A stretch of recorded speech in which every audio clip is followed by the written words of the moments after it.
Sige. Bunot. Naghihirap na nga ako sa loob. Oonsay mo pa ako. Victor, suspetsa mo lang yun.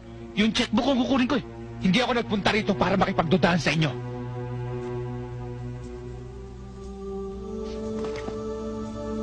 Kung wala akong mapapala sa inyo ngayon,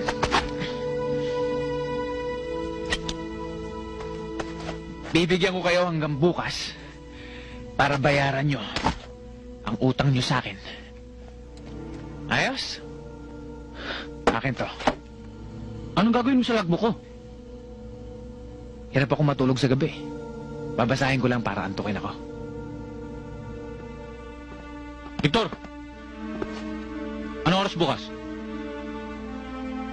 Ako magsasabi sa inyo kung anong oras at kung saan nyo dadali ng pera ko. Okay?